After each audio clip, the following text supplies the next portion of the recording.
Buenas noches a todos, a todas. Estamos de vuelta con las entrevistas de La Rebelión se justifica y siguiendo con la entrevista anterior, eh, que fue con la compañera Paula Godoy Echegoyen, hermana del compañero Carlos Godoy.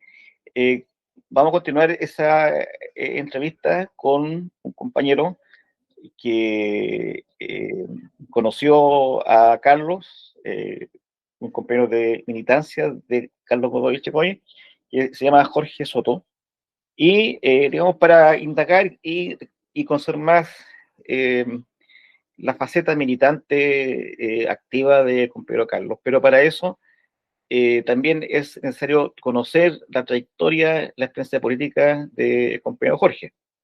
Ahora, como advertencia, la imagen se puede congelar porque estamos con un problema técnico, pero se escucha de igual forma la voz. Entonces, si que ustedes ven la imagen congelada, pueden también escuchar las respuestas que sin duda van a ser importantes y también interesantes con Pedro Jorge Soto. Buenas tardes, compañero, ¿cómo está? Buenas tardes, Boris. Aquí estamos bien desde Talca, con un poco de calor, pero ya refrescando ya a esta hora. Qué bueno. Compañero, eh, ¿quién es Jorge Soto? ¿Cómo esta persona eh, que tiene una infancia, una adolescencia, eh, se acerca a la política, a la militancia? ¿Cuál es su entorno?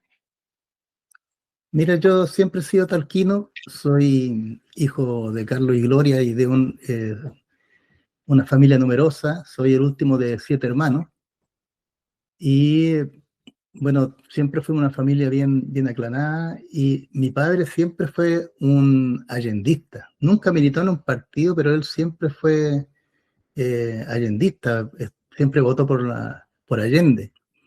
Entonces, si bien es cierto, yo nací en el año 65, para el 70 yo ya tenía 5 años, para el triunfo de la Unidad Popular, y tengo esos recuerdos, ¿no? de una familia que estaba ahí, de un padre sobre todo muy contento con el triunfo de Salvador Allende.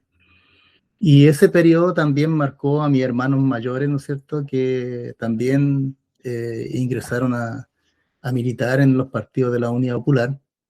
Y en ese corto periodo, eh, esos 1000 días, ¿no es cierto?, que fueron rotos abruptamente por el golpe civil-militar, me encontraron a mí con 7 años yendo para los 8 años.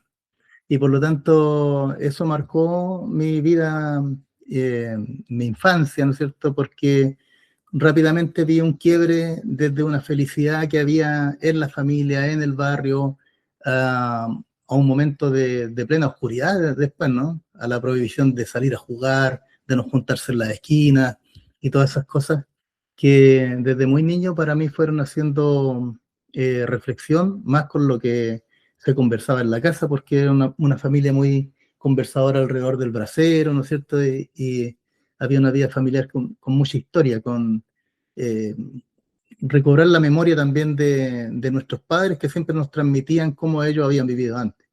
Y eso me fue dando a mí también un sentimiento, y más con uno de mis hermanos mayores que siguió después del golpe en el trabajo clandestino, en ese momento en el Partido Socialista de ese tiempo. Y creo que ahí hay un hito que marca a la familia, porque en 1980 cae un grupo importante acá en la región del Maule de militantes tanto del MAPU, Izquierda Cristiana y el Partido Socialista, entre ellos mi hermano, son detenidos el año 80. Yo tenía 14 años y, y eso me golpeó como adolescente, que mi hermano mayor estuviera preso, de ir a verlo a la cárcel, de saber todo lo que había vivido, lo que le habían hecho, lo que había pasado en uno de los centros de tortura más brutales de acá de Talca, que hoy día ya fue declarado sitio de memoria también, el cuartel de la 4 Oriente 1470.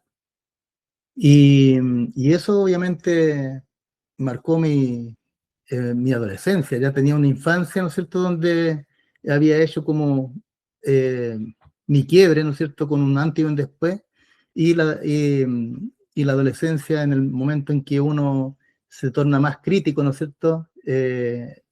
Viví la experiencia de la encarcelación de mi hermano y de otros compañeros. Y ese tiempo marcó porque después mi hermano salió libre, la dictadura lo quiso encarcelar nuevamente y él se tuvo que asilar en la Embajada de España y salió a España. Y justo empieza el proceso del año 83 de las protestas populares. Y en ese momento yo ya estaba encima de que había que estar en la calle todo el tiempo que fuera necesario. Entonces me fui constituyendo como un joven de la población que luchaba contra la dictadura. Y en ese contexto me fui uniendo a otros jóvenes que también tenían las mismas ideas y nos fuimos agrupando. Nadie tenía como una visión clara de qué organización ser. En todos nosotros fundamentalmente estaba un sentimiento profundamente allendista, ¿ya? Más que de una militancia política, habían intenciones de buscar qué partido al cual meterse para aportar de una mejor forma, pero todos teníamos un sentimiento allendista. Y en eso nos fuimos vinculando con algunos eh, compañeros, ¿no es cierto?, que en ese tiempo, en los quiebres que habían en todas las organizaciones, fuimos quedando más o menos conectados con un grupo que pertenecía a un ala del Partido Socialista, de estas fracciones, de este fraccionamiento que había en ese momento, y que respondía más o menos a lo que se le llamó en ese periodo la Dirección Única Nacional, que se había como apartado un poco de las líneas gruesas del partido histórico del Partido Socialista y estaba tratando de discutir la idea de cómo dentro de la lucha de la dictadura aportar hacia el derrocamiento de la dictadura, ¿ya? No a la negociación. Entonces, ahí a mi joven edad, ¿no es cierto?, me involucro y en algún momento llega esta posibilidad de participar en una escuela de formación, a la cual yo, eh, así, pero rápidamente me entusiasmo y me inscribo para participar de ella. Y eso es en el año 85. En estas fechas, más o menos, estamos a 14, como el 15 de febrero yo ya estaba viajando a Santiago para participar en esta escuela hace 41 años atrás ya, ¿ya? Yo tenía 19 años, ahora tengo 60, y, y así fue como me fui ligando y me ligué rápidamente a esa experiencia de la escuela que se desarrolló en Quintero, donde conocí a Carlos Godoy Echegoyen y a otros compañeros más que son parte de esa experiencia y por lo tanto, como en mi primer salto de joven a involucrarme en la formación política para derrocar a la dictadura, eh, tenemos la experiencia de caer detenido y bueno, el posterior después asesinato de Carlos Godoy Echegoyen en la subcomisaría de Quintero. Y así que así, ese es como un resumen de cómo yo llegué a la política, ¿ya? Desde la parte familiar, desde los golpes duros que recibió la familia en la detención de mi hermano, la lucha que se iniciaba contra la dictadura con las protestas eh, mensuales, y en otros momentos que se hacían escaramuzas también. Talca siempre empezó como un poquito más tarde, pero rápidamente nos pudimos vincular a todo el proceso nacional de la lucha contra la dictadura. Y me tocó el momento también a mis 19 años, de ser detenido en esa escuela de Quintero.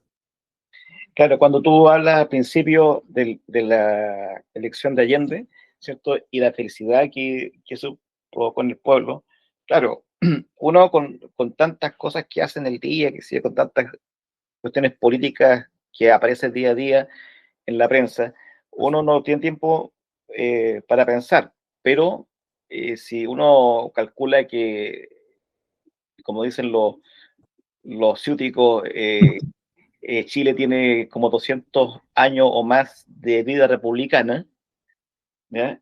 Eh, en esos más de 200 años, eh, solamente 3 de ellos ha habido un gobierno del pueblo.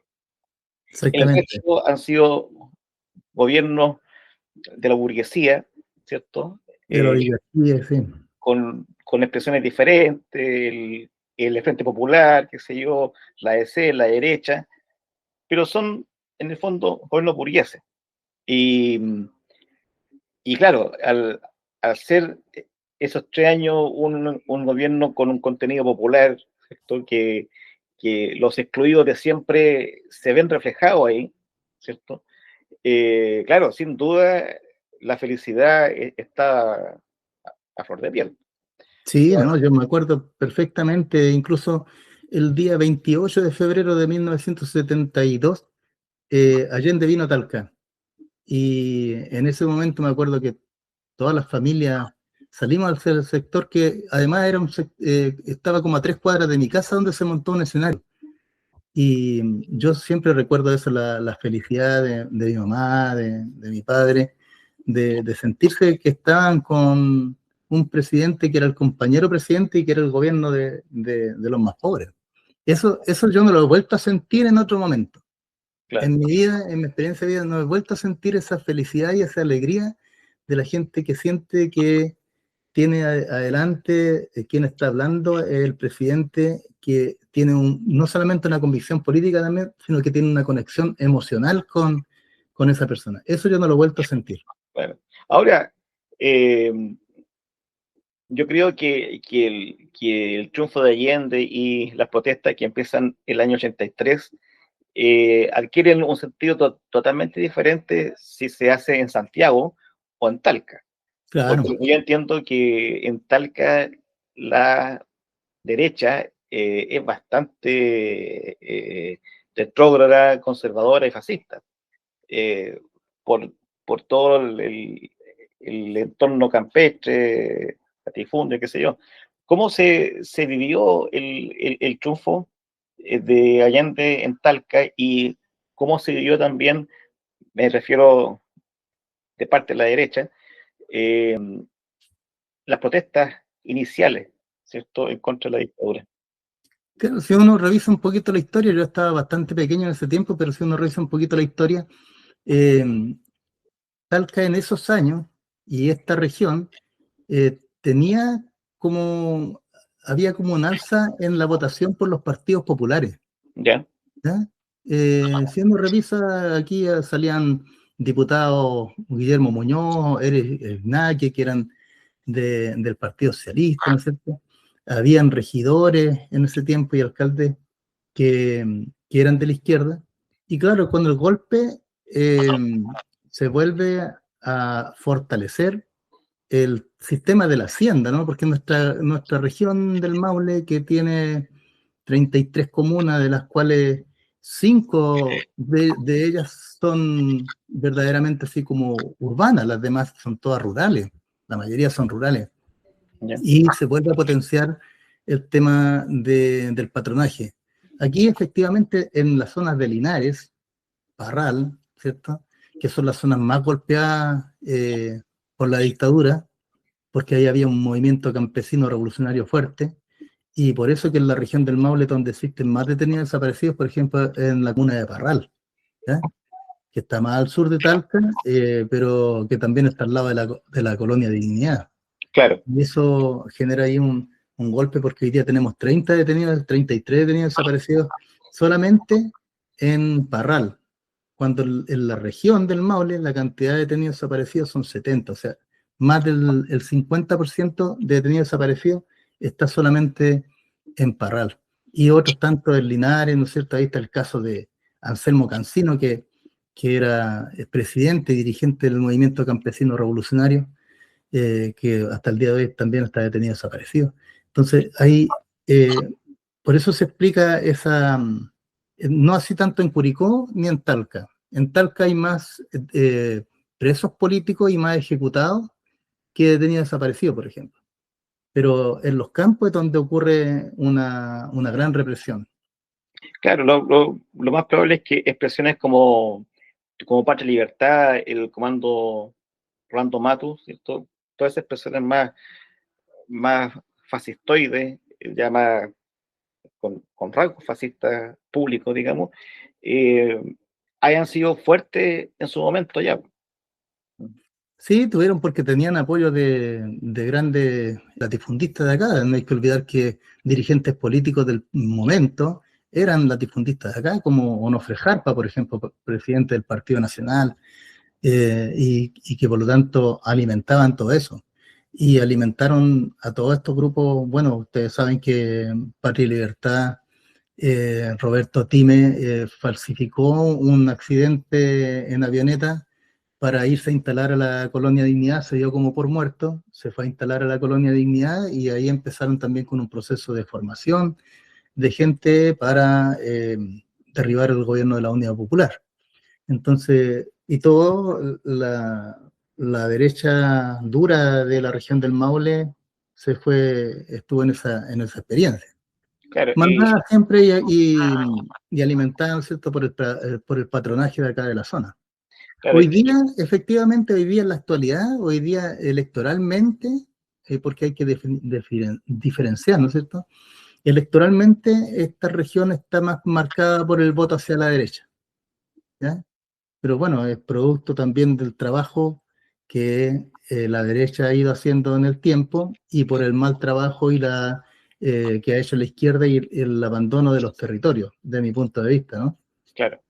No, y también se da esto de que, por ejemplo, cuando se habla de la clase dominante, ¿cierto? De la oligarquía, de la burguesía, uno tiende a pensar eso como en macro, ¿eh? Pero resulta que si uno lo analiza en el ámbito regional, esa clase dominante también se expresa a nivel regional, y en el caso de Talca, muy ligado a los terratenientes. Entonces, Claro. es la expresión política obvia ahí, ¿cierto? Es reaccionaria y fascista, ¿eh? Y por su condición económica, por su formación económica regional, no es coincidencia que la colonia de Dignidad esté asentada ahí, precisamente. Claro, bueno, la colonia se instala ahí en el año 61, ¿no? En tiempos de Alessandri es que se le ceden esos terrenos para que se instale ahí. Y desde ese tiempo que empieza a construir todo un aparataje, búnker, túneles y todo como para preparar ante un posible avance de la izquierda y ellos refugiarse ahí. Ese era uno de los propósitos que tenía toda esa construcción. Que después, obviamente, la DINA, ¿no es cierto?, y los vínculos con la derecha de la zona, eh, hacen como un convenio prácticamente con Paul Schaeffer para ahí instalar un sitio de interrogatorio. Y es ahí donde esos túneles, esos búnkers son usados para la detención de compañeros y compañeras, no solo de la región del Maule, sino que de todo el país. Y ahí también son torturados y asesinados y muchos compañeros que hoy día están en los listados de detenidos desaparecidos. Hasta el momento no se sabe quiénes pasaron por ahí, pero sí hay sobrevivientes que estuvieron en la colonia, en la ex colonia Dignidad, que hoy día dan testimonio de sobrevivientes, pero no, no hay nombres todavía de posibles compañeros que hayan muerto ahí. Algunos de ellos por algunas investigaciones, ¿no es cierto? Como Juan Maíno Canales, que era fotógrafo, Elizabeth Reca Urra, que estaba embarazada y que era asistente social, eh, y además de las querellas que han hecho las agrupaciones de aquí de Talca y Parral, en Parral por Claudio Escanilla, que era un joven de 16 años que posiblemente esté en la colonia, y Ricardo Troncoso Muñoz, que era un dirigente del MIR de Talca que posiblemente esté detenido desaparecido ahí. Entonces, eso se formó ahí para eso. La colonia se formó para, en definitiva, prestó toda su infraestructura y la cantidad de hectáreas que tenía para la formación militar. Hay varios argumentos, ¿no es cierto? O sea, documentos que hablan incluso de, de los viajes de Manuel Contreras a la colonia de Dignidad a cazar junto con Paul Schaeffer. Hay un episodio donde él, Manuel Contreras, asesina a un niño dentro de la colonia, pues, supuestamente porque tuvo un accidente, se le disparó la escopeta y asesina a un niño. Y está también públicamente conocido muchos otros dirigentes de la política de la derecha que eran fieles eh, participantes de fiestas y actividades dentro de la excolonia. Lo que se le llamó el grupo de amigos y protectores de la colonia Dignidad, que hasta el día de hoy todavía algunos de ellos están en el Parlamento. Claro, y en esas condiciones tan adversas, ¿cómo era la construcción política en el medio de Talca? En Talca siempre hubo una construcción política. Talca tiene una particularidad, según mi punto de vista, que he sido siempre talquino.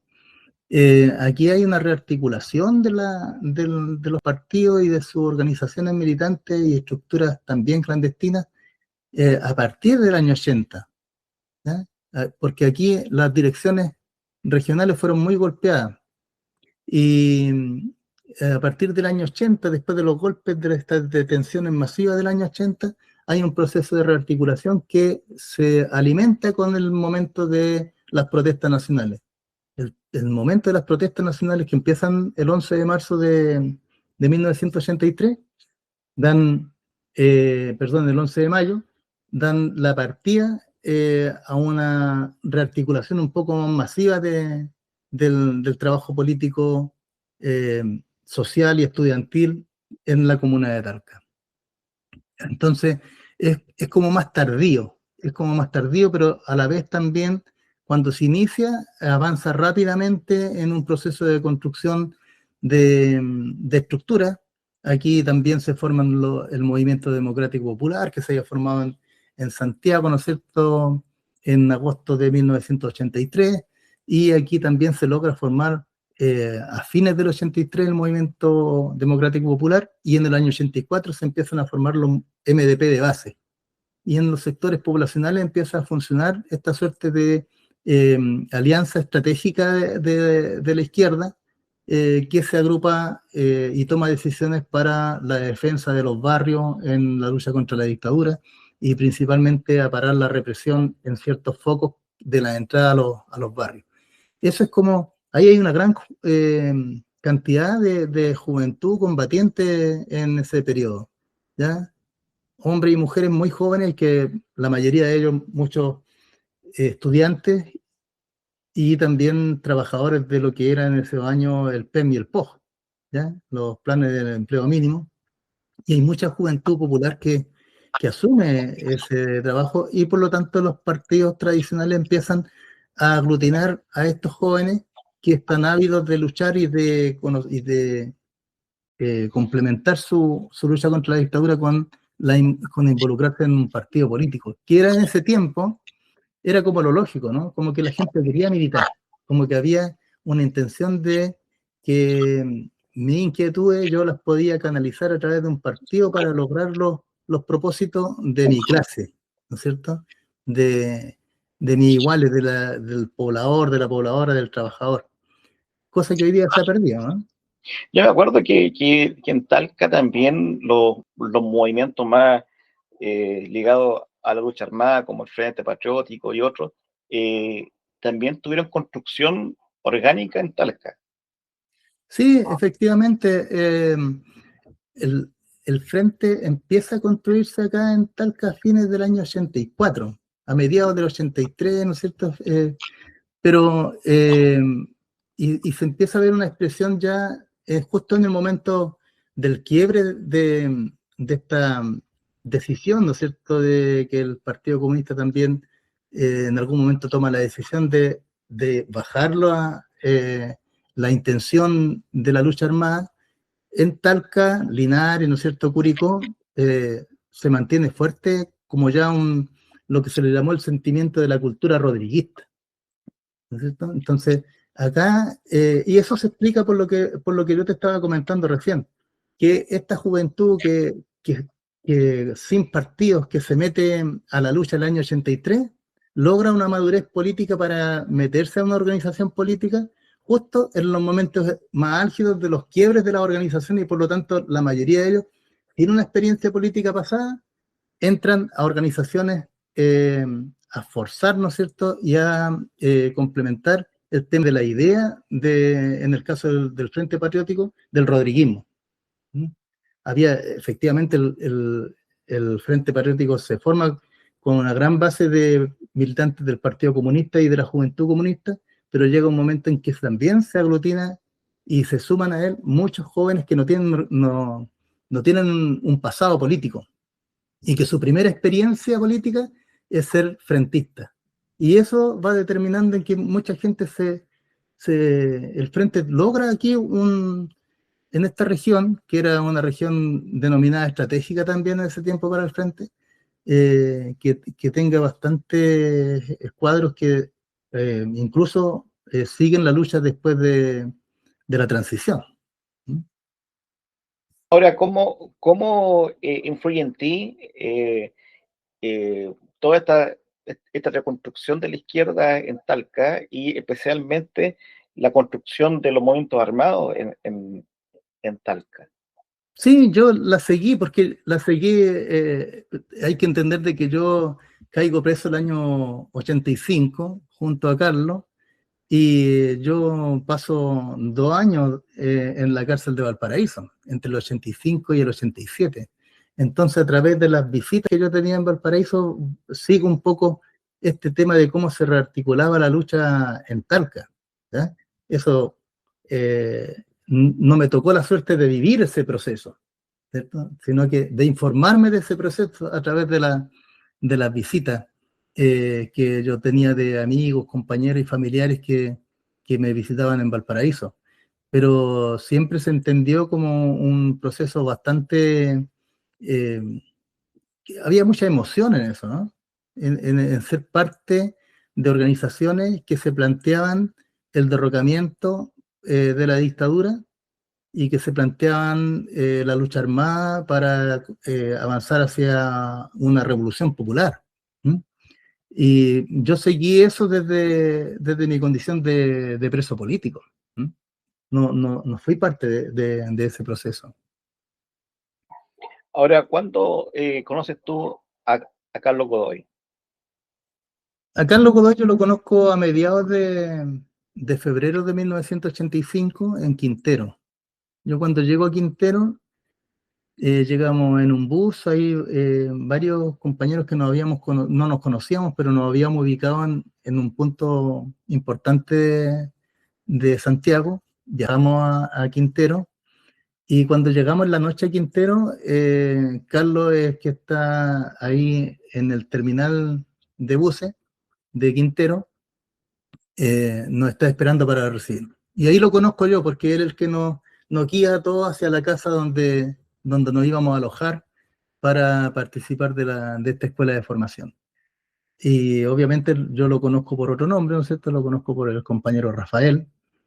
Y me llamaba a mí mucho la atención porque él tenía un acento más centroamericano. Carlos había llegado hace un año de Cuba y su forma de hablar, muy bien modulada, tenía todavía ese acento centroamericano. Y por lo tanto a mí me llamaba la atención porque además Carlos tenía una facultad de ser muy claro y pedagógico.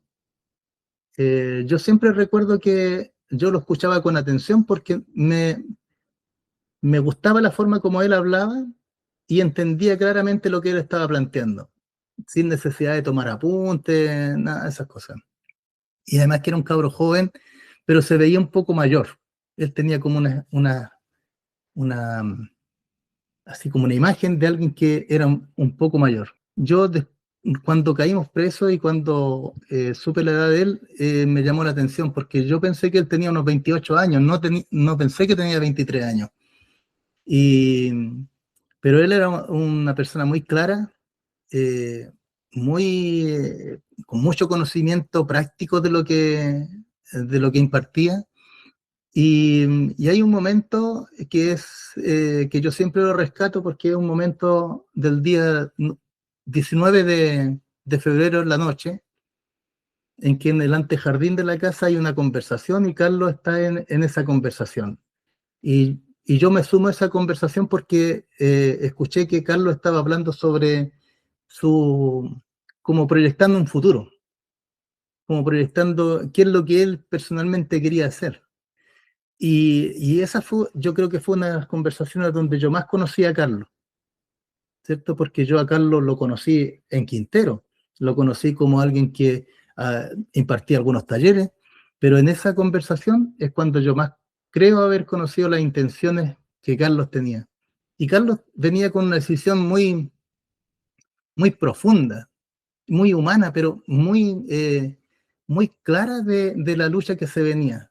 Y como que logró en esa conversación en la cual yo estuve, porque yo después tenía que hacer otras cosas, en la cual yo estuve alrededor de una hora en esa conversación, sentí que él tenía muy claro lo que podía pasar, los escenarios posibles que teníamos y que los transitamos, ¿cierto? Y por lo tanto él tenía esa claridad, pero tenía la decisión tomada. A los 23 años él tenía una decisión, él había vuelto a Chile para incorporarse a la lucha contra la dictadura con todos sus conocimientos, para impartir esos conocimientos, para formar, ojalá, organizaciones territoriales, comunales y regionales que lograran una gran fuerza para derrocar a la dictadura. Y él venía con esa convicción. Entonces, esa conversación para mí es la que quedó, del compañero Carlos que conocí, porque al día siguiente nosotros nos detienen. Y una vez que nos detienen, ¿no es cierto? De ahí viene todo lo duro, ¿no es cierto?, de enfrentar la tortura en la subcomisaría de Quintero, y también lo más duro es escuchar el interrogatorio que le hacen a él, eh, que es muy crudo, ¿no? Porque lo matan, lo asesinan, ¿no es cierto?, en ese interrogatorio. Y ahí también hay un ejemplo de los que pudimos estar más o menos cerca de donde él lo estaban interrogando, porque se escuchaba. Bueno, intencionalmente también los torturadores nos hacían escuchar las torturas de los otros, porque eso era otra forma de tortura psicológica, pero nosotros pudimos, al menos yo pude escuchar que de Carlos no salió ninguna información de nada. Incluso hasta cuando le preguntaron su nombre, él no habló. Entonces, eh, eso es duro para mí, que tenía 19 años, pero sin duda me acompañaba en la vida como un gran ejemplo de valor, ¿cierto? Mezclando escuchar las conversaciones que él tenía, de la decisión que él tenía, y esa coherencia de verlo dar su último combate contra los torturadores, y que los torturadores no lograron sacarle ninguna información a él, y él morir en esa lucha. Creo que deja un legado, ¿no? Un legado para quienes fuimos jóvenes en ese tiempo, y un legado para las juventudes de hoy que conozcan a estas personas que lucharon contra la dictadura y que cayeron de esa forma cruel, pero que tenían un gran ejemplo, ¿no? Digamos, por lo que tú cuentas acá, ¿cierto? Carlos tenía un rol de instructor de la escuela, ¿cierto? ¿Tú te acuerdas de los talleres que él impartió? Algunas cosas importantes de las que él dijo, Sí, mira, ahí es como lo clásico de ese tiempo, ¿no? De cómo organizar la protesta social, de cómo defender el territorio, de cómo formar pequeñas estructuras que frenaran el avance de la represión. Eh, habían otros temas más que tenían que ver con política contingente, con temas a lo mejor de la realidad de la violación de derechos humanos. Habían varias temáticas, ¿ya? Pero dentro de ellas estaban estas que eran más de lo que se estaba viviendo en el día a día en los territorios. Y unas de ellas eran esas: cómo organizar bien la protesta para evitar el avance de la represión, para evitar el daño que hiciera la represión hacia los sectores populares, y proteger a la población y avanzar en procesos de acumulación de fuerza en los territorios para liberar territorios, ¿ya? Eso es más o menos que Carlos también lo manejaba muy bien. Ahora, yendo al día mismo del allanamiento y la detención, eh, ¿cómo fue eso? ¿Qué sucede? ¿Qué estaban haciendo ustedes cuando llegan las fuerzas represivas? Mira, nosotros éramos 13, 13 personas que estábamos en esa escuela en la calle Baquedano, la Casa 82, en Quintero, y justo había un quiebre en el taller, como un relajo, ¿no es cierto? Porque después venía como trabajos grupales de exposición de los grupos de los trabajos grupales, y por lo tanto había justo un espacio y Carlos estaba fuera de la casa, ¿ya?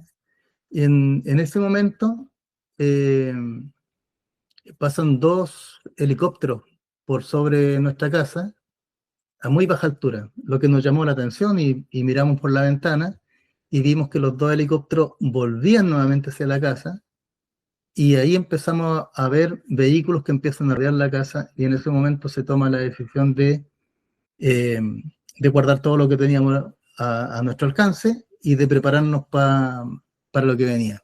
Algunos compañeros quisieron escapar, los que estaban en otras habitaciones, por el baño o por otra pieza, y ya estábamos rodeados, totalmente rodeados, entonces fue imposible cualquier alternativa de escape.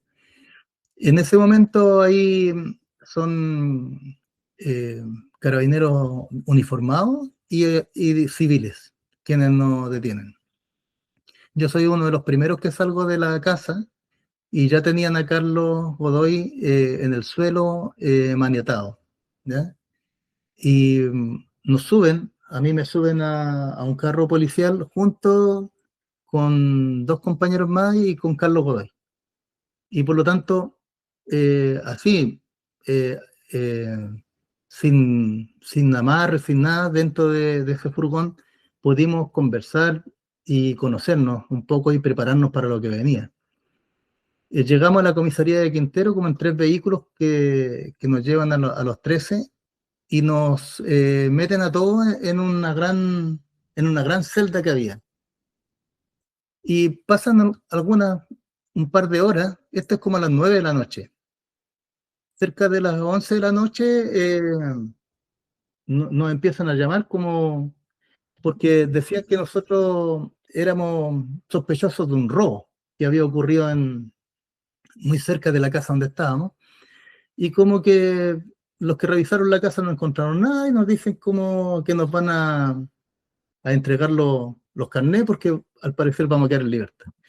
En ese momento, justo en ese momento, se escucha afuera unos vehículos eh, que frenan bruscamente y entran unos civiles diciendo de que a todos nosotros nos tienen que tirar al suelo y ahí empieza todo, ¿no?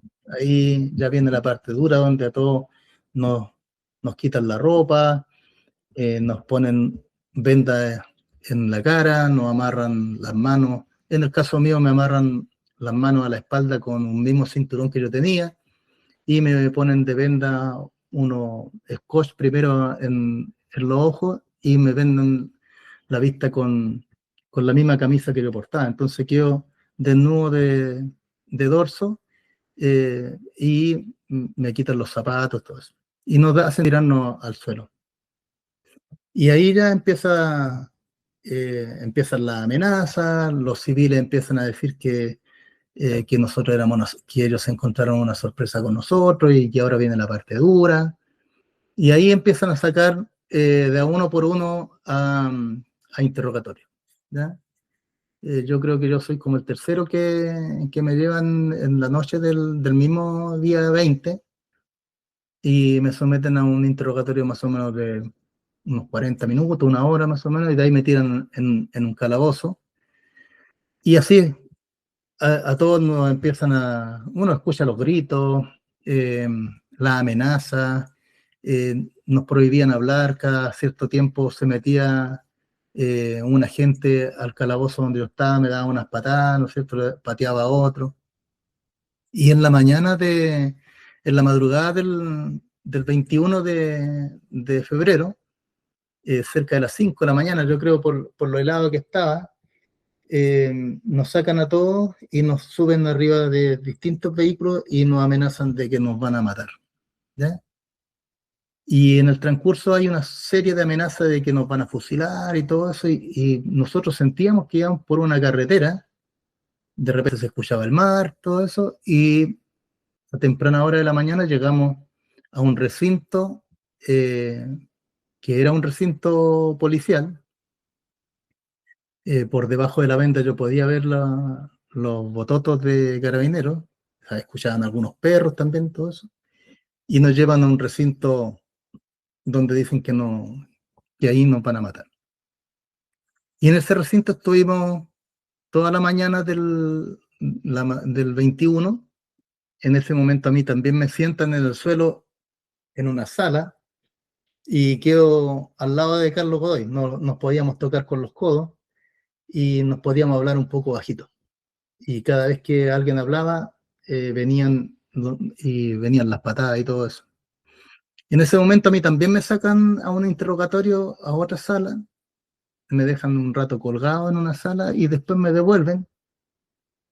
Y cerca yo creo que del mediodía, nos suben otra vez a un vehículo y nos vuelven a llevar a la subcomisaría de Quintero, ¿ya? Un viaje otra vez de 1 hora y media más o menos hacia Quintero. Y cuando llegamos a Quintero en la tarde del 21, ahí a mí incluso me llevan unos que tienen que haber sido carabineros jóvenes, a lo mejor de guardia, y me llevan como a la rastra así y me dicen que por culpa de nosotros ellos perdieron la salida de Franco que tenían y que nos afirmáramos porque había llegado un grupo de Santiago especialmente a interrogarnos a nosotros. Y claro, se sintió el cambio de interrogatorio porque ahí llega la DICOMCAR. Después nosotros sabemos que es la DICOMCAR la que llega a interrogarnos en la tarde del día 21 de febrero. Y ellos son los que vienen ya con todo un aparataje, con una forma brutal, ¿no es cierto?, de interrogatorio eh, muy, muy fuerte. Nos sacaban a distintas horas, en distintos lugares, habían interrogatorios simultáneos.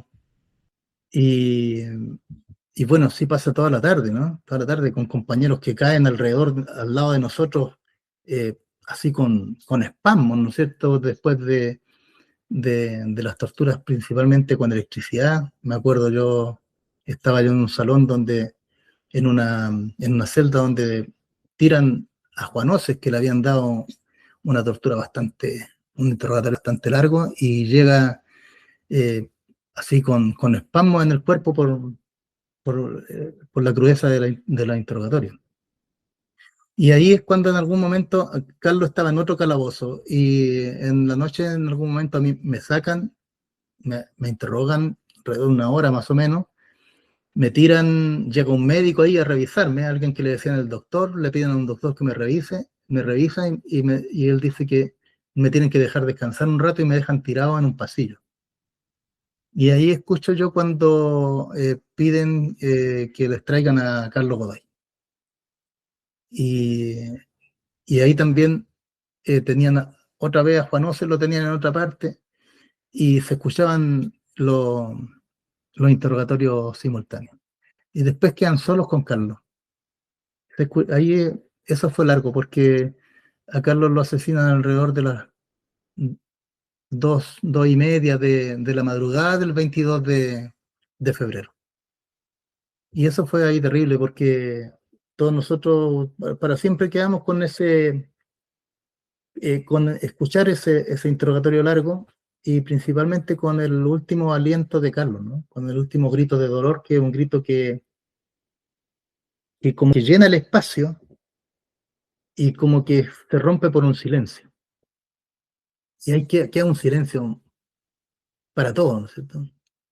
Para mí también, yo también quedo, como que mi mente también queda en silencio cuando se termina ese grito.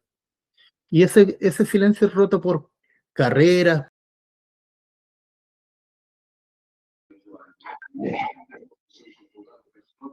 Buenas noches a todos. Y se escuchaban los interrogatorios simultáneos.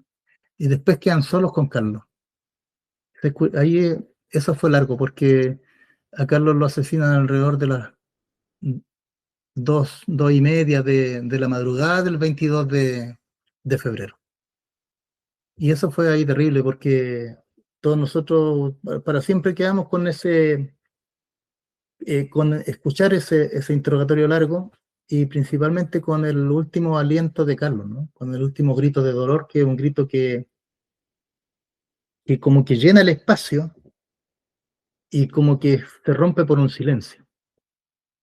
Y hay que queda un silencio para todos, ¿no es cierto? Para mí también, yo también quedo, como que mi mente también queda en silencio cuando se termina ese grito.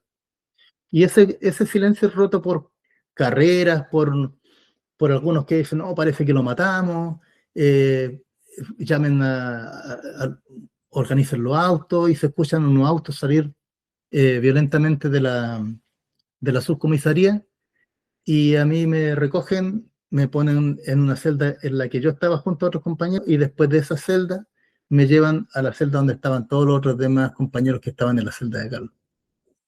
Y ahí pasamos la noche, lo que quedaba de eso, de las 4 de la mañana, como a las 9 de la mañana, nos sacan de ahí del día 22 y nos llevan a una celda y nos sacan la venda. Nos sacan la venda. Y me acuerdo siempre que hay un compañero que pregunta que ¿dónde está Carlos Godoy? Que le pregunta a los carabineros que están ahí. Y la respuesta es que a Carlos se le llevó de urgencia a un recinto asistencial. Esa es la respuesta. Y por lo tanto, nosotros, algunos que habíamos escuchado ese último grito y que habíamos escuchado eso, que habían dicho que lo matamos, parece que lo matamos, habíamos un grupo pequeño que teníamos esa presunción fundada de que Carlos lo habían asesinado. Pero habían otros compañeros que no habían escuchado y tenían la esperanza de que Carlos estuviera vivo. Y tomamos como una decisión así, sin ponernos de acuerdo, de que teníamos que mantenernos ahí porque no sabíamos lo que venía, y estar firmes para lo que venía significaba quedarnos con lo que teníamos hasta el momento, ¿ya? Y al otro día, ese día en la tarde del 22 de febrero, en la tarde nos trasladan a Viña del Mar, a la comisaría de Viña del Mar, y ahí pudimos constatar de que era el mismo recinto que nos habían llevado en la madrugada del día 21. Y ahí nos habían tenido. Y ahí nos tienen en una comisaría de Viña del Mar, en unos calabozos, con prohibición de conversar, con amenazas, ¿no es cierto?, de que no podíamos conversar entre nosotros. Y eso pasó hasta el día 25 de febrero, día lunes 25 de febrero, que a temprana hora nos conducen a Valparaíso, a la Fiscalía Militar de Valparaíso. Y ahí en la Fiscalía Militar de Valparaíso hay un interrogatorio largo, desde el mediodía hasta las 10 de la noche, más o menos, ¿ya? Donde nos tomaban declaraciones, nos pedían que firmáramos las declaraciones, nosotros leíamos las declaraciones y veíamos que no correspondían a lo que nosotros habíamos dicho, no las firmábamos, habían presiones, incluso patadas, ¿no es cierto?, ahí frente al fiscal, con algunos agentes que nos pateaban para que nosotros firmáramos esas declaraciones. En el caso mío, por un rato fui enviado a otras salas de la Fiscalía como incomunicado, a Juan Oces también lo incomunicaron, hasta que al final, como a las 10:30 de la noche, a todos nos llevan a la cárcel de Valparaíso, y el único que va en condición de incomunicado es Juan Oces, ¿ya? Y a él lo mandan a una celda de castigo, de incomunicación, y los otros compañeros quedamos en una celda común. Ahí pasa un hecho emotivo fuerte, porque estábamos nosotros en la cárcel de Valparaíso, estábamos en el sector de la Guardia Interna cuando hacen el registro, ¿no es cierto?, que te hacen un registro para ingresar a la cárcel, te toman los datos, las huellas digitales, todo, y en ese momento tenían una radio prendida, y justo dan las noticias de Radio Cooperativa. y Radio Cooperativa informa de nuestra caída, de nuestro encarcelamiento, y confirma que Carlos Godoy Echegoyen murió en extrañas circunstancias dentro de la cárcel, dentro de la subcomisaría de Quintero. Y eso genera también entre quienes tenían la esperanza, y en todos, ¿no es cierto? Porque todos teníamos también, nos aferramos a una esperanza de que él ojalá estuviera vivo, genera un quiebre emocional bastante fuerte ahí, que nos abrazábamos todos para sostenernos en esa cruda noticia que ya salía para todo Chile y que certificaba el asesinato de Carlos, que para nosotros estaba claro que era un asesinato, porque Carabineros dio el parte de que Carlos Godoy había muerto por un problema cardíaco que tenía y que había sido una muerte súbita, cosa que nosotros siempre la desmentimos y atestiguamos en torno a ello para abrir un proceso de juicio a los torturadores y asesinos de Carlos. Bueno, y ahí vino el proceso de la cárcel y estar en la cárcel de Valparaíso 26 meses, ¿no? Desde ese 25 de febrero de 1985 hasta el 24 de abril de 1987. ¿Y los 13 compañeros estuvieron 26 meses presos? Fuimos 13 los detenidos, a Carlos lo asesinan, quedamos 12, y de los 12 hay 2 compañeros que salen libres el 3 de marzo. Alcanzan a estar poquito tiempo presos y ellos son absueltos por falta de mérito, ¿ya? Y por lo tanto quedamos 10 procesados por ley antiterrorista en ese momento. Quedamos procesados 10 compañeros que son los que cumplimos todo ese proceso que fue un proceso, ¿no? Porque nunca nos condenaron, ¿ya? Estuvimos detenidos 26 meses, somos 10. Y ustedes salen el año 87. Nosotros salimos el año 87, los 10. Salimos absueltos, ¿cierto? Y por lo tanto sin condena y en definitiva libres e inocentes de lo que se nos acusaba. Porque a nosotros se nos acusó de formar una escuela de guerrilla, de tener planes para atacar centros militares en la zona. Lo que hoy perfectamente conocemos como montajes comunicacionales y montajes para inculpar a personas, ¿ya? Y eso se fue cayendo de a poco, ¿no es cierto? Hasta que la Fiscalía Militar se tuvo que declarar incompetente de llevar nuestro juicio, porque no habían pruebas que sostuvieran la tesis del grupo guerrillero, y ahí asume la jurisdicción de Quillota en nuestro caso, nos trasladan a la cárcel de Quillota por 2 semanas y nos toman declaraciones en Quillota y después nos vuelven a la cárcel de Valparaíso, donde finalmente en abril del año 87 somos absueltos, ¿ya? Y bueno, hay 2 años que vivimos toda la experiencia de prisioneros políticos, ¿no? De la unidad con otros compañeros de la J, del PC, del MIR, del Frente, del Lautaro, que van cayendo también en ese tiempo, y ser parte de un colectivo de presos políticos que tenía todo también, que para mí como joven también fue un proceso de aprendizaje, esa organización interna, esa unidad interna para enfrentar los desafíos, los peligros cotidianos que habían dentro de la cárcel, de hermanarnos con muchos compañeros que vivimos esa experiencia ahí, que todavía tenemos una vinculación muy estrecha por cómo nos defendimos, cómo estuvimos ahí. Dentro de la cárcel vivimos otro proceso doloroso, que es en noviembre del año 85, nosotros como presos políticos estábamos haciendo una lucha interna también, y de unidad con todos los presos políticos a nivel nacional, de exigir nuestras demandas. Una de ellas era estar apartado de la población común por los peligros que había, y por lo tanto hicimos una huelga de hambre más larga en noviembre del año 85, que la iniciamos el 1 de noviembre y la terminamos el 19 de noviembre del año 85 al mediodía. Y una vez que terminamos esa huelga de hambre, un grupo de compañeros fue atacado por reos comunes al interior de la tercera galería de la cárcel de Valparaíso, y un grupo otros fuimos nosotros a ayudar al rescate de eso, de esos compañeros que estaban ahí encerrados.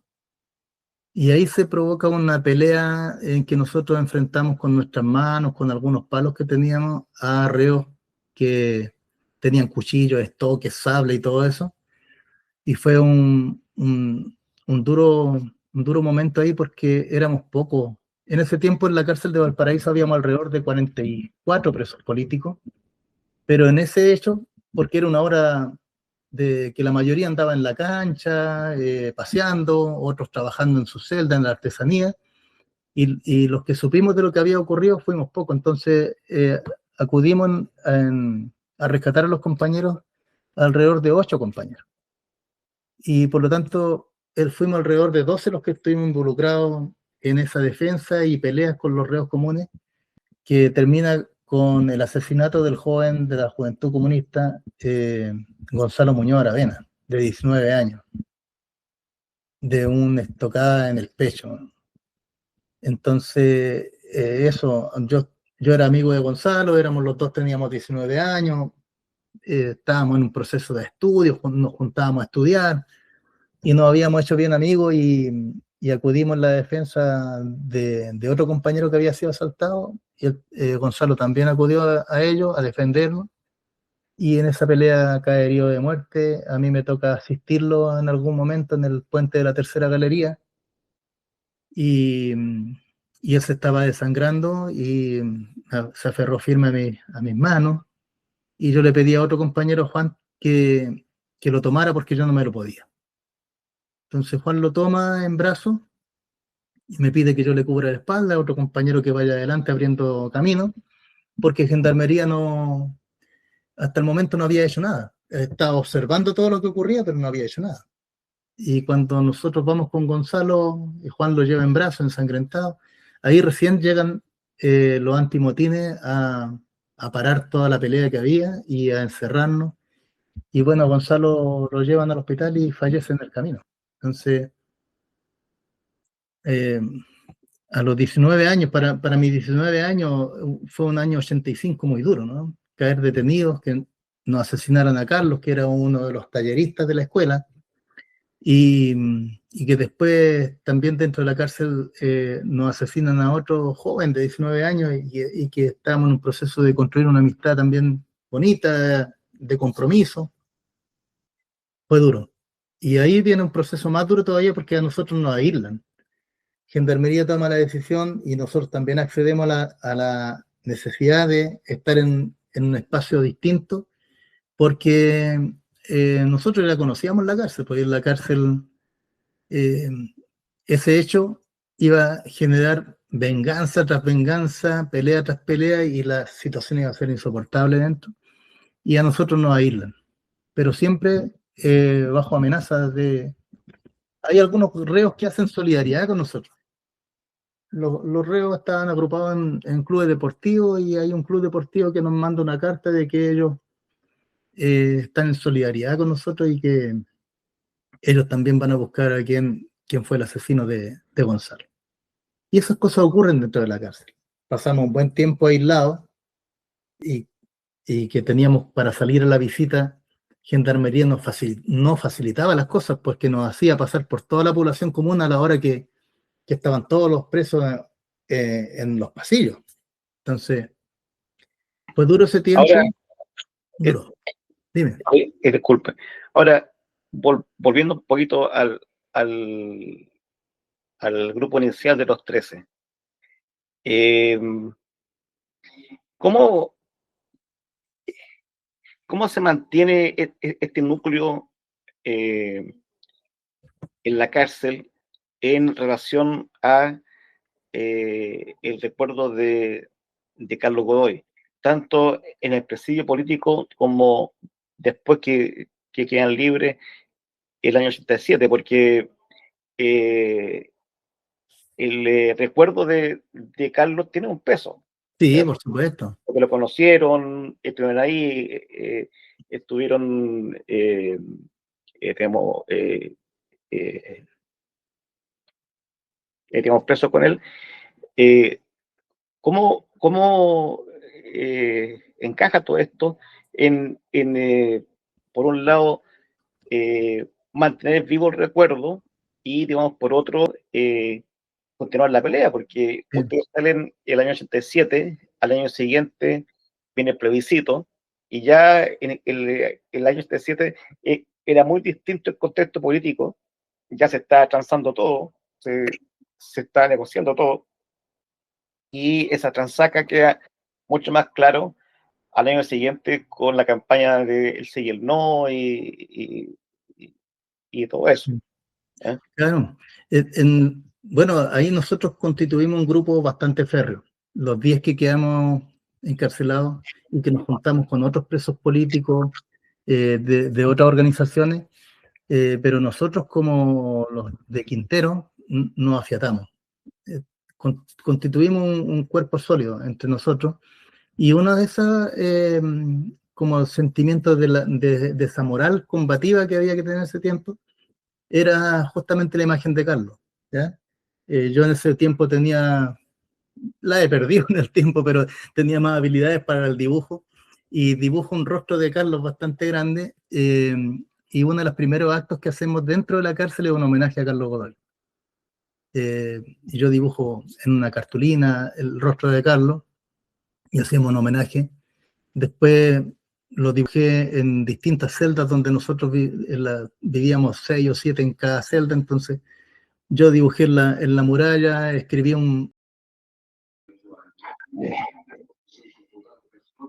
Buenas noches a todos, a todas. Estamos de vuelta y todo eso. ¿Eh? Claro. Bueno, ahí nosotros constituimos un grupo bastante férreo. Los 10 que quedamos encarcelados y que nos juntamos con otros presos políticos de otras organizaciones, pero nosotros como los de Quintero nos afiatamos.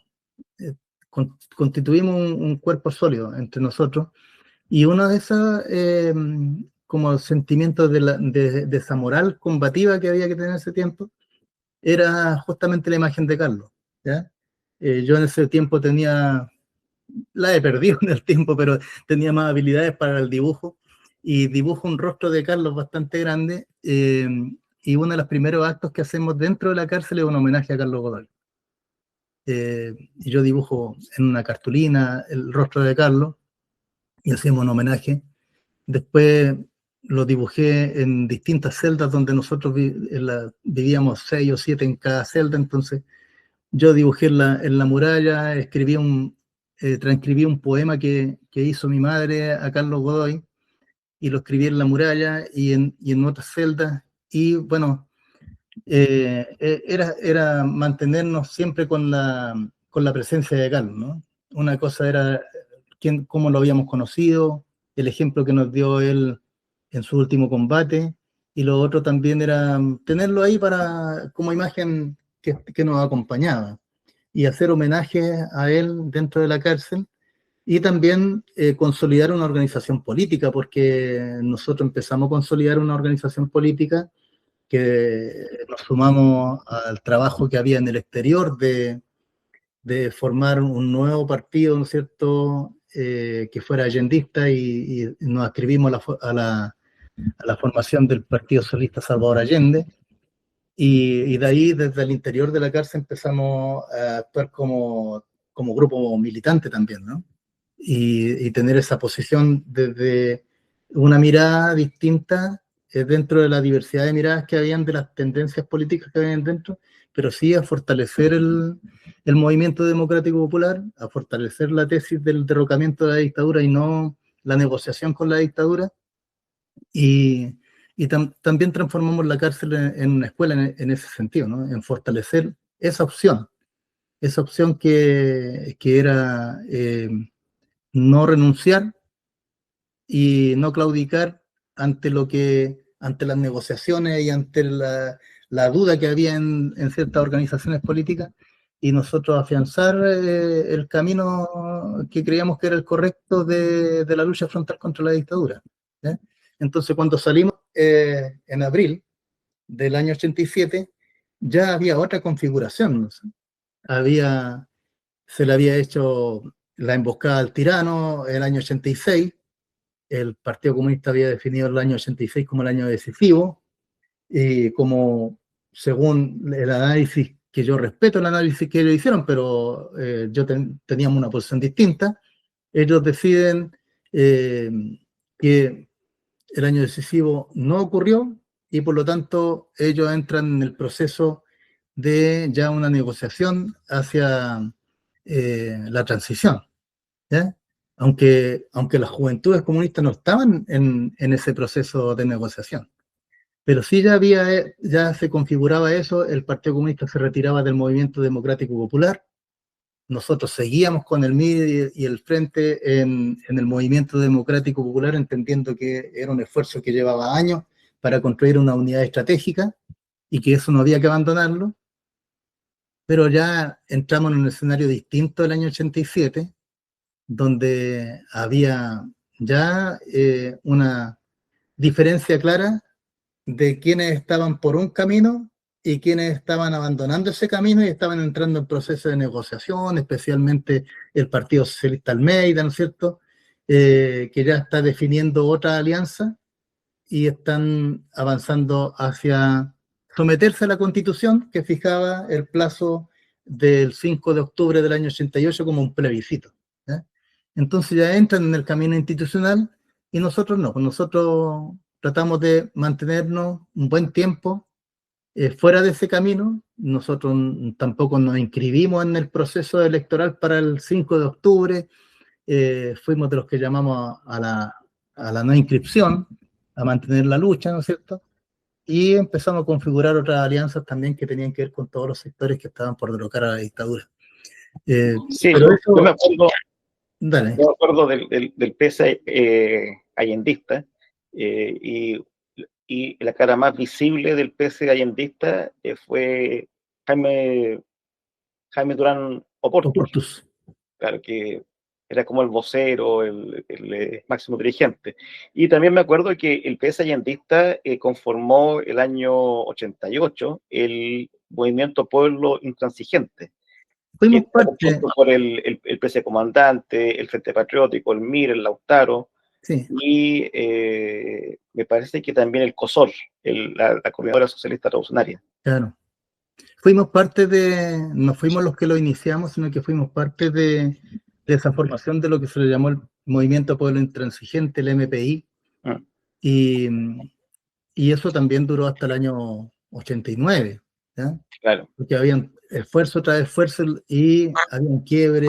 Bueno, la realidad también era bastante apremiante porque la dictadura inicia una represión selectiva hacia los grupos que se mantenían en rebeldía. Y para qué decir que después con la transición también, quienes asumen la transición también empiezan a dar golpes a sus antiguos compañeros. Me acuerdo que el lanzamiento del MPI se da en un acto no me acuerdo si fue en el Caupolicán o en el Cariola, pero ahí habla Jaime Durán y el acto se llamaba Un pueblo que lucha triunfa. Sí. Y ahí, bueno, se reivindica a Miguel Enrique, a Raúl Pellegrín, qué sé yo, y también a Carlos Godoy y a Arnoldo Camus. Sí. Claro. Y era un movimiento que tuvo bastante importancia porque era el reagrupamiento de esta izquierda que no transaba, Claro. no transaba ante el plebiscito y ante esta salida pactada. Ahora, en este contexto del NPI, ustedes como expresos políticos ya, ¿cómo siguen ese proceso como núcleo compacto, como estructura, y cómo enfrentan lo que se llama después, ¿cierto?, la transición, siendo que uno de los que dirige la transición es un expolpista como es Elwin? Claro. Claro, bueno, nosotros hay dos cosas ahí, porque cuando salimos, nuestro compromiso es sumarnos a la lucha del pueblo chileno, pero también mantener en pie la lucha por la libertad de todos los presos y las presas políticas de Chile. Es como, asumimos también como un legado público, ¿no? De hecho, hay algunos compañeros que le hacen entrevistas en los diarios, en revistas análisis, ¿no es cierto?, donde quienes fuimos liberados hacen vocería en que nuestra opción es sumarnos a la lucha de nuestro pueblo y mantener viva la lucha por la libertad de todos y todas las presas políticas ahora, ¿sí? sin condiciones, de luchar también porque se terminara la pena de muerte para 10 compañeros que estaban condenados a pena de muerte. En ese contexto, en lo personal, a mí me toca, me voy por muchas presiones. Nosotros salimos libres el 24 de abril, que fue día viernes, y el día lunes siguiente, la Intendencia de Valparaíso presentó un requerimiento de queja ante la Corte de Apelaciones para que se volviera a revisar el caso y para que se nos volviera a encarcelar. Y eso tuvo un tiempo de muchas presiones, mucho seguimiento, mucha inseguridad, aparte de que algunos de nosotros teníamos varias secuelas de la tortura, problemas de salud física y emocional. Entonces, ante ese proceso de hostigamiento, accedimos a una visa especial que nos dio la República Federal Alemana. Y yo salgo a Alemania el 31 de mayo del año 87, y por lo tanto ya el 1 de junio del año 87 ya estoy en Hamburgo, en la ciudad alemana. Ahí me someto a un proceso de chequeo médico y de todo un tema de un recauchaje médico, y también me sumo a las organizaciones de solidaridad con los presos políticos chilenos. En Hamburgo había un buen grupo de chilenos, alemanes y de otros países que se habían formado un comité de solidaridad con los presos políticos chilenos y que eran justamente quienes habían hecho todas las gestiones para que la embajada nos diera una visa especial para irnos.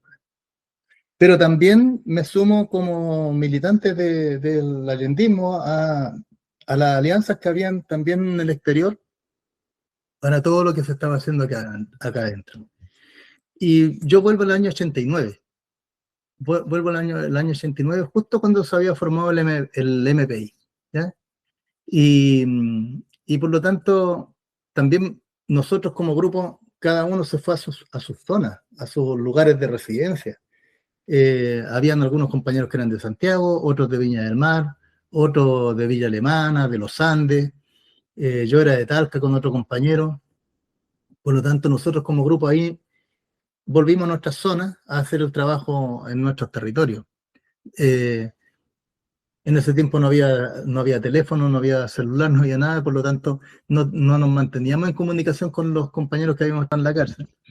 Pero sí nos encontrábamos en Santiago en algún evento de discusión y ahí nos volvíamos a reencontrar. Pero claro, el trabajo ya era más complejo porque había un sector importante de la población que había decidido sumarse al proceso de la transición y ponían también cortapisas para quienes queríamos hacer otro tipo de trabajo. Entonces hubo un tema también de mucha discriminación política de algunas organizaciones, y ahí tuvimos que aprender a trabajar por autogestionar nuestros propios espacios y entender. La realidad nos dio el portazo así, que teníamos que reconstruir una nueva organización y nuevas alianzas, porque con las que ya habíamos tenido, habían algunos que estaban dudando y que ya no querían continuar ciertos caminos. Entonces viene todo un proceso complejo, además de muchos golpes.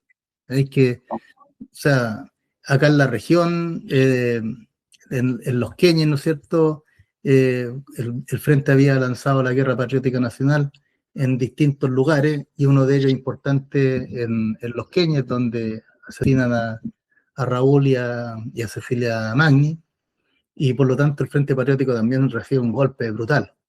total, ¿no es cierto? Y todas las organizaciones revolucionarias están sufriendo esos golpes. Entonces viene como todo ese tiempo de las desconfianzas, ¿no? De como que se había formado la Oficina de Seguridad Pública, donde nadie tenía claro con quién podía conversar, y eso alimenta un poco también las dificultades de organización. Ahora, Pero dentro de eso, siempre hay un grupo que se mantiene, ¿no? disculpe, yo veo en tu pieza, ¿cierto? Una ficha con el Raúl Pellegrín, otro con Carlos Godoy y otro con Salvador Allende. ¿Cómo ves tú esta realidad política, ¿cierto? En que los antiguos partidos de izquierda populares eh, abrazan este modelo neoliberal con, no por imposición, sino que por opción, ¿cierto? Por sumisión, y lo abrazan de forma feliz, ¿ya? Consolidan toda la obra de la dictadura, defienden esa obra cada vez que los ministros dicen que hay que respetar el Estado de Derecho.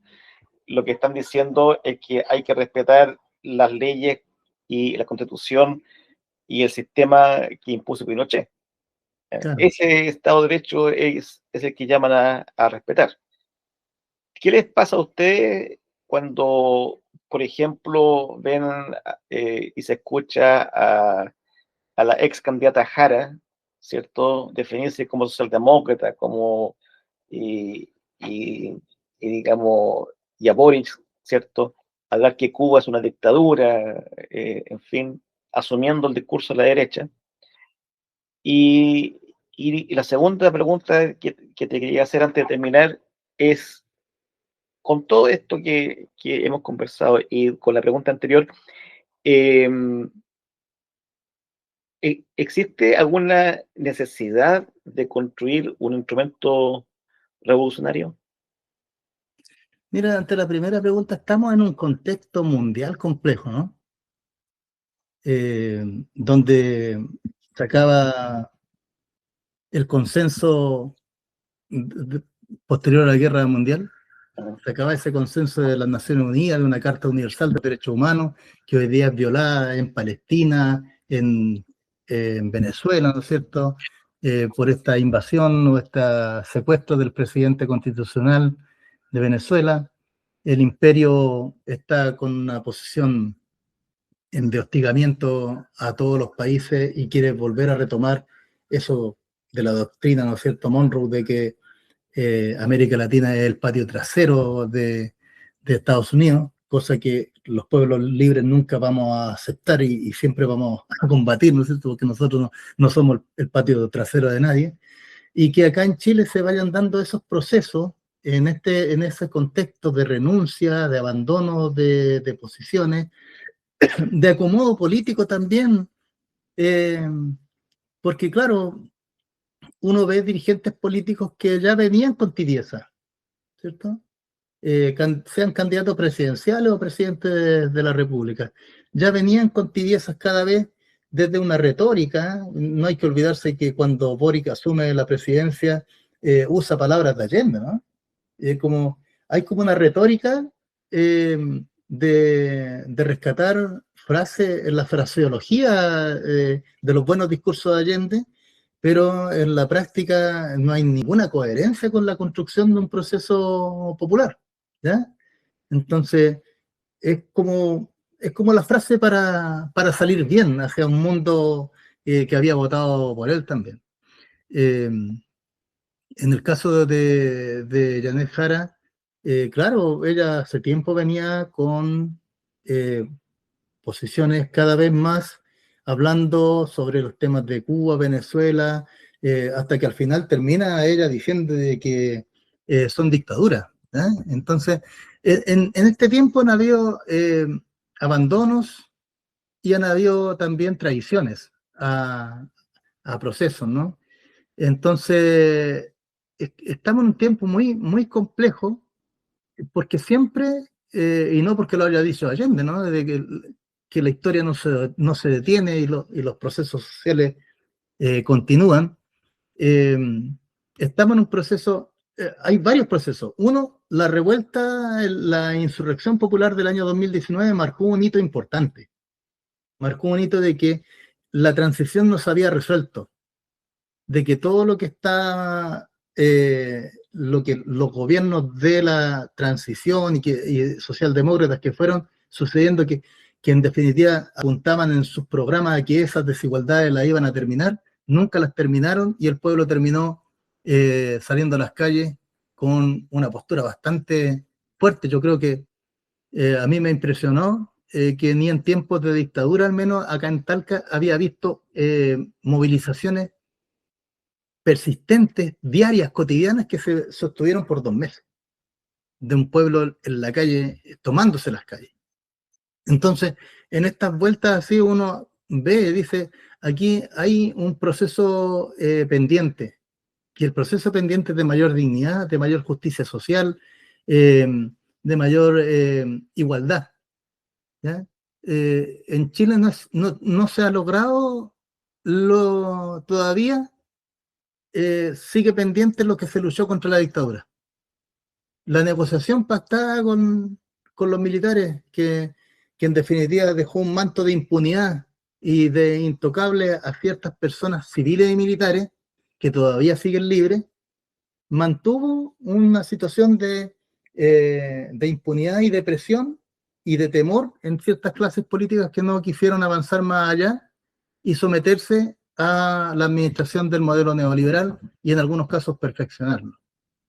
Entonces, había un proceso de abandono, de renuncia de las antiguas generaciones que habían prometido luchar por una cosa y que ahora ya no lo hacen, ahí hay una tradición, y de abandono en las nuevas generaciones que en definitiva asumen como una postura como que de izquierda, pero que en definitiva no son de izquierda, ¿cierto? Y porque son neoliberales, son socialdemócratas que no quieren cambiar el Estado ni cambiar las desigualdades que existen. Entonces, claro, ante esa realidad, que uno podría decir que, aunque no deberían cantar, los socialistas no deberían cantar su himno, porque no luchan contra el pulpo del imperialismo, pero sí su himno tiene algo que todavía está vigente, que es el presente avergonzante, que hoy día todavía tenemos un presente avergonzante. Y contra ese presente avergonzante hay que organizarse y seguir luchando, porque hoy día realmente es vergonzante lo que estamos viviendo. Chile, que era un país que con Salvador Allende, por ejemplo, se unió a todo un internacionalismo y apoyo a los procesos populares y reivindicó la libre autodeterminación de los pueblos. En definitiva, que no existe solamente una forma de democracia que tiene que ser impuesta, sino que los países también tienen posibilidades de darse sus propios estilos de democracia, como en este caso Cuba, ¿eh? Que tiene un proceso, que tiene procesos electorales, que tiene una constitución, que se ha dotado de sus formas de democracia participativa y no una democracia representativa como la que tenemos acá, ¿no? Y que existen otros tipos de democracia que hay que validarlo y que son pueblos hermanos. Y hoy día hay dirigentes políticos que por presiones o también por oportunismo político, porque quién sabe que hoy día estando bien con el imperio me puede ayudar para que yo el día de mañana tome algún cargo, actúan así, pues, actúan por acomodo. Y el acomodo se hizo parte de nuestra realidad política, con también, yo lo veo en jóvenes de repente, en los trabajos. Hoy día se estila de que uno ve gente que milita en un partido por tener un buen trabajo, porque le den un puesto, o por mantenerse en un puesto de trabajo, y no hay una convicción de militar en un partido por querer transformar la sociedad, que es la gran distancia que hay con la militancia anterior, con las militancias nuevas, ¿ya? Pero la realidad siempre obliga a generar un instrumento que supere el estado actual de las cosas. Y yo creo firmemente que ese esfuerzo van a ver, y ya están surgiendo generaciones que están haciendo el análisis para construir nuevos instrumentos que hagan frente a este presente vergonzante y que podamos salir adelante. Y uno como generación un poco mayor, estamos dispuestos a colaborar y a ser parte de esos procesos de construcción. A mí al menos tengo, no por las experiencias que he vivido, sino que porque desde la cuna yo vengo de una familia que tiene ese sentimiento de estar siempre eh, con las causas de nuestro pueblo. Compañero, no quiero seguir abusando de su tiempo. ¿Ya? Estamos llegando al final de la entrevista. Pero ha sido muy interesante lo que usted ha contado, porque ha tenido una forma muy pedagógica de pasearnos por la historia de Chile más o menos reciente. El relato, digamos, para la gente que no vivió esa época o esos hechos, queda muy claro el contexto, el ambiente, las emociones que ahí están presentes. Y en ese sentido es un aporte muy importante el que he hecho. Eh, yo la verdad hice pocas preguntas porque no quería cortar el relato, porque estaba muy bien estructurado, muy interesante y muy completo. Eh, y en ese relato, ¿cierto? Queda muy claro la importancia del compañero Carlos Godoy. ¿Eh? Tanto su actitud frente a la tortura y también como tú bien indicas, ¿cierto? Su pedagogía, su caridad en explicar temas complejos en forma sencilla. Sí. Que es una cualidad que no todos tenemos. Son algunos Sí, sí. que tienen esa habilidad. Eh, Te agradezco en el alma tu disposición, ¿cierto? Eh, por todo lo que significa la experiencia de esa escuela, de rescatar al compañero Carlos Godoy, de recordarnos de ese Partido Socialista Salvador Allende que, que tuvo su aporte importante a mi juicio, porque era ir a contrapelo de lo que el Partido Socialista hegemónico, ¿cierto?, estaba haciendo, una con la renovación socialista y otra con la claudicación de Almeida. Eh, entonces, en esas circunstancias, pararse en contra, hay que tener harto valor, harta valentía, y más todavía en impulsar esta unidad amplia dentro de la izquierda intransigente y conformar ese NBI que por alguna razón después del NBI la izquierda radical, la izquierda revolucionaria nunca ha sido capaz de volver a constituir un polo de esas características que tenía su expresión en la parte juvenil, en la parte poblacional y en la parte sindical. Sí, es Y una deuda, también ¿no? en la parte cultural. Es una deuda que tenemos las personas de izquierda de lograr la conformación de una gran unidad, ¿cierto? Sin dogmatismo, ¿sí? Y que sea capaz de enfrentar la nueva realidad Claro, y sepa el, leer la nueva realidad. el MPI es un proceso, una experiencia poco estudiado y poco difundido. Sí, Y tuvo una importancia cardinal porque es un movimiento, un espacio que se da a finales de la dictadura y a inicios de la transición. Eh, claro. entonces es bisagra, ¿cierto? Entre esos dos periodos y hay que estudiarlo, hay que volver los ojos sobre ello. Sí, Eh, y también el rescatar experiencias como el PS Allendista, el PS Comandante, Bueno, Jaime Durán falleció el año pasado, si Sí, no me acuerdo. Gran valores, compañero. sí, Eh, gran bueno, compañero. te quiero la gracia nuevamente y dejarte invitado eh, para ver cómo podemos converger, ¿cierto?, en esta página y, y empezar a hablar sobre verdad incómoda, a incomodar más todavía y a plantear cuestiones fundamentales. ¿Eh? ¿Qué hacer? Responder esa pregunta maldita que hizo Lenin, Esa gran pregunta que nos hicieron. del qué hacer, pero responderla bajo esta realidad y también tratar de responder ese qué hacer en función de hacia dónde ir y qué construir y cómo construirlo. ¿Mm?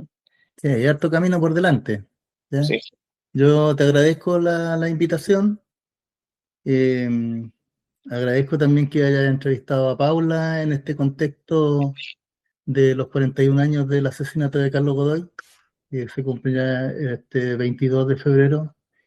Espero que haya gente que vaya al cementerio a hacer un homenaje a Carlos el día 22 de febrero en la mañana, el 10 de la mañana. Una Eh, última pregunta que quiero hacer. Dime. Eh, eh, Han pasado 41 años desde el asesinato del compañero Carlos Godoy. ¿Qué significa Carlos Godoy hoy?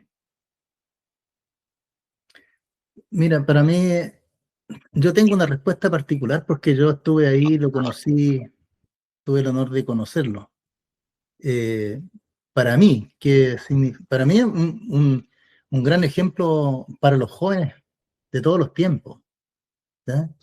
Un hombre joven, alegre, cariñoso, afectivo, con grandes convicciones, porque de repente como que en su fotografía como que él tiene una dureza, ¿no? ¿Mm? La mirada, pero era un joven eh, que tenía un joven alegre.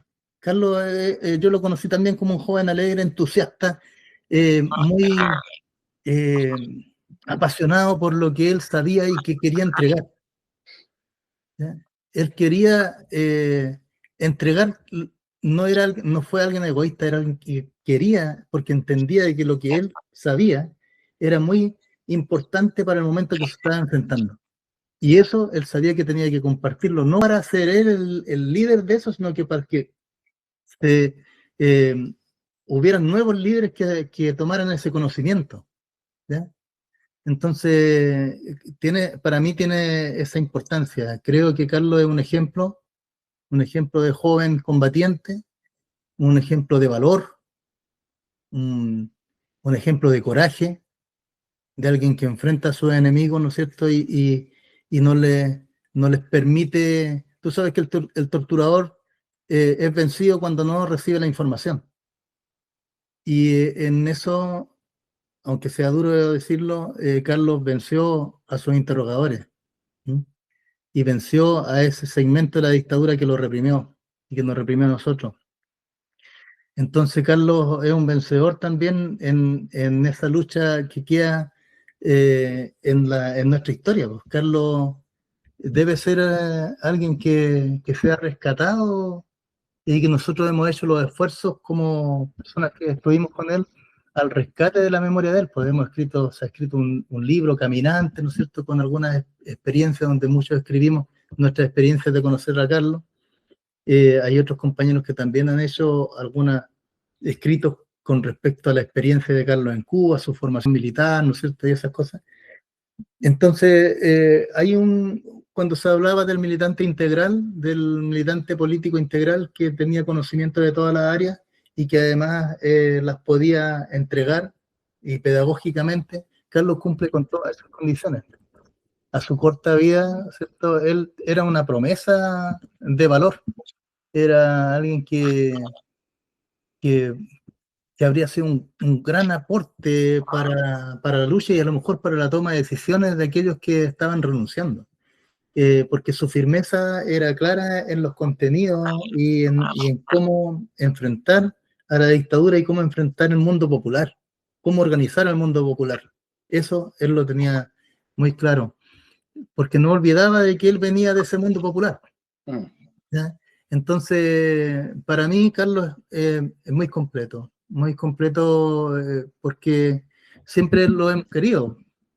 Tenemos emociones con él, lo sentimos alguien que nos acompaña, a pesar de que ya no está con nosotros hace 41 años, pero siempre, al menos en mi experiencia personal, los conocimientos que él me entregó, lo que conversé, las risas que tuvimos, la talla que tiramos en algún momento, siempre han acompañado una memoria, ¿no es cierto? Que la memoria no es el pasado, sino que la memoria siempre es el presente, porque la memoria se conversa ahora, en el aquí y el ahora, y por lo tanto tiene proyección futura. La memoria también puede transformarse en futuro si proyectamos esos conocimientos para un trabajo hacia el futuro. Y creo que estamos la realidad nos obliga a generar más esfuerzo por construir un nuevo futuro, no este que es agobiante y que es avergonzante, y que tenemos que salir de este momento, ¿ya? Junto a nuevas generaciones, junto a nuevas formas de ver la lucha política social, ¿no es cierto? Pero siempre desde abajo a la izquierda, desde una mirada de clase, de sentirnos que somos parte de una clase obrera y trabajadora que tiene una lucha anterior a la nuestra, pues, que son los que nos han legado esta lucha. Y continuarla, pues, darle continuidad a ello por un país más justo, solidario, ¿cierto? Que podamos disfrutar y que las nuevas generaciones también lo puedan construir, recuperando los recursos, ¿no es cierto?, naturales que no sean expropiados para otros países, para la guerra y todo eso, sino que sean para la construcción de la cultura, educación, ¿no es cierto?, y la salud pública de nuestros pueblos, para la unidad con nuestros pueblos hermanos, generar una América Latina unida y ser solidario entre nosotros. Y entre eso, terminar yo por mi parte al menos haciendo un llamado a toda la gente que a lo mejor vea esta entrevista, a la importancia hoy de la solidaridad con Cuba. Porque todos hemos visto por la televisión un genocidio en Gaza, bombardeo de escuelas, más de 75.000 niños asesinados, ¿cierto? Hospitales. Ese es un genocidio de las bombas. Pero en Cuba también hoy día el imperio ha decretado un genocidio de estrangulamiento, de incentivar un bloqueo energético, más el bloqueo económico y comercial que tiene por 60 años, recrudecerlo con este bloqueo energético que en definitiva es un nuevo genocidio para provocar la extinción de un grupo humano de un país, ¿no es cierto?, por hambre. Y por lo tanto, eso nosotros no lo podemos permitir, menos con Cuba y ni con ningún país del mundo, pero menos con Cuba, que ha sido uno de los países y uno de los pueblos más solidarios con América Latina, con el mundo y con nosotros los chilenos especialmente, ¿cierto? Nadie tiene que olvidar ni los procesos que hubieron en la Unidad Popular cuando la Unidad Popular fue bloqueada y los cubanos donaron, ¿no es cierto?, ese histórico medio kilo de azúcar para los chilenos, y no podemos olvidar todo lo que había en este último tiempo, que Cuba siempre ha recurrido a solidarizar con Chile cuando ha tenido desgracias, como el terremoto del 2010, que vino una brigada, ¿no es cierto?, de 75 médicos cubanos que se instaló a atender gratuitamente en Chillán y en Rancagua. ¿Y para qué decir todo lo demás? Pues, el aporte de jóvenes chilenos, hombres y mujeres que se han formado como médicos en la Escuela Latinoamericana de Ciencias Médicas y que hoy día son médicos que aportan a nuestro país. ¿Sí? Entonces, hoy día también es el momento de dar vuelta a la mano y solidarizar con Cuba de cualquier forma posible, económica, en la decisión política, en el apoyo político, en el acto público, en la presión a las autoridades de gobierno, ¿cierto?, para que envíen ayuda humanitaria, y lo principal, la ayuda de pueblo a pueblo. Justo estamos terminando y se me quedó congelada la imagen, pero Así es, así ¿ya? es. El computador aguantó harto. Sí. Compañero, muchas gracias por su paciencia, muchas gracias por su entrevista y su tiempo, y esperamos realmente que podamos trabajar en conjunto en la página. La página está abierta a todos los compañeros que se identifiquen con un anticapitalismo y un antiimperialismo serio.